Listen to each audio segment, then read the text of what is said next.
Hello everyone, how are you all? I hope that you guys are doing really good, and just welcome back to my channel. I hope that you're all energized. I hope that you're working hard for your exams and not wasting any time. So without wasting any time, today we will be talking about the study schedule, how to make a good study schedule, how to plan to study your subjects, how to do multiple revisions, and we'll be discussing about when and how to solve RTPs and when to touch your mock papers also. So let's get started. So first of all, for CA Inter, you have two groups. There are few subjects in group 1 and few in group 2. Now few days of July is left and the full month of August is left. So I am sure that you guys have made your timetable in such a way that you have to complete all your lectures by 31st of August. So if all the lectures are completed by 31st of August, that's when post that you can decide to start all your revisions. So basically the fundamental thing right now for you guys is to complete your lectures. Schedule your lectures in such a way that you complete them by 31st of August. If your lectures are not completed by 31st of August, if few subjects are still left, then that time I suggest you to give only one group, because if there are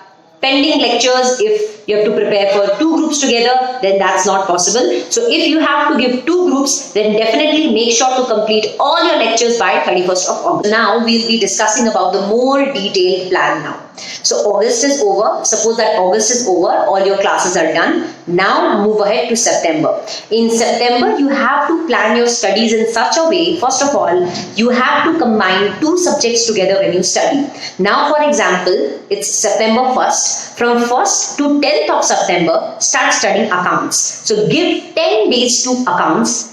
When you're studying accounts, you have to make sure that whatever you're studying properly with full concept clarity. Whenever you complete one chapter, post that, solve all the study mat questions in writing, solve all the RTP questions of at least 2 to 3 attempts prior to your exams, because RTP questions are very important. They are at times asked in exams. So it's definitely very important. Whatever teacher's book you have referred, you have to solve each and every question in writing of that teacher.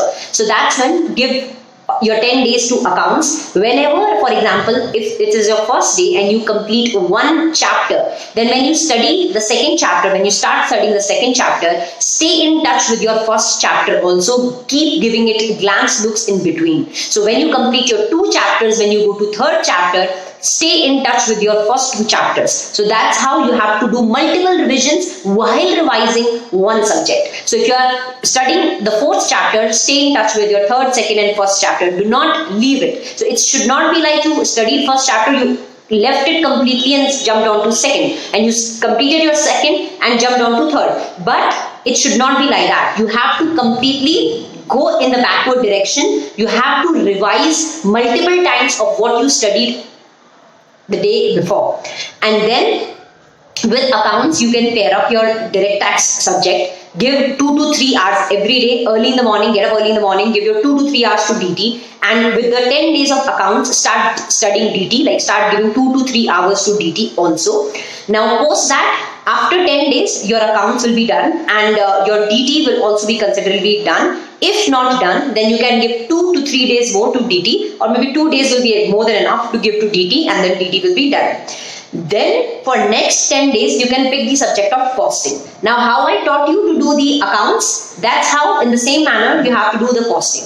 Now with costing, you can pair up law. So when you start studying law, early in the morning, start getting up early in the morning, start studying law, give 2 to 3 hours of your early morning to law, complete your law that time. So in the 10 days when you will be studying costing, you have to complete your law as well. Prepare your schedule in such a way that you complete. Like for example, prepare it in a way that every day you have to study maybe 10 to 12 pages of law. So that's how you'll be able to complete your entire portion of law. If law is not completed in those 10 days, then give 2 to 3 days more to law and complete it. Now you'll be having 5 days in hand. You have indirect tax. In these 5 days, which is more than enough for indirect tax, you can prepare your indirect tax. And if something was left of prior law or maybe of direct tax, you can complete it in that period. So in this this September, you have completed the revision properly of your group 1. So that's how you have to plan your studies. That's how you have to do multiple revisions. And as soon as you complete a subject, start taking mock test papers. Never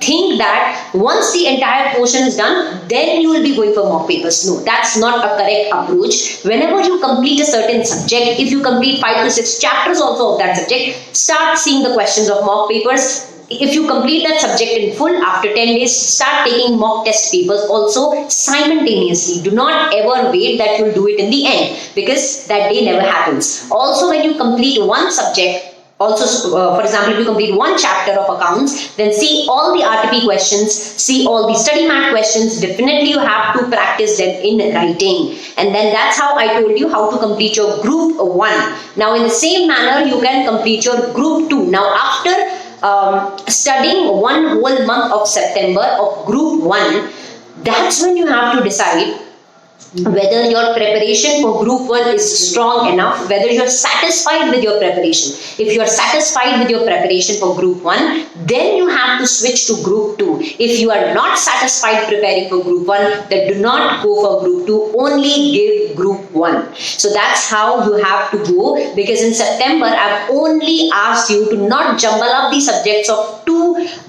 groups, only concentrate on group 1, because in case if you won't be able to complete group 1 studies properly in September, then you can definitely focus group 1 in October also. So do not ever jumble up the subjects of both the groups. If you're preparing for group 1, complete the studies of group 1, then start touching your group 2 when you're satisfied about your group 1 subjects. So that is how you have to do the planning. And like how I mentioned, like how I made a program for group 1, in the same manner, you have to make it for the group 2 also. So that's how you have to complete your studies. Simultaneously, you will be able to complete all your mock papers, all your RTPs and study mat. So that should be an optimum study plan for you all. I hope, so this is very generic.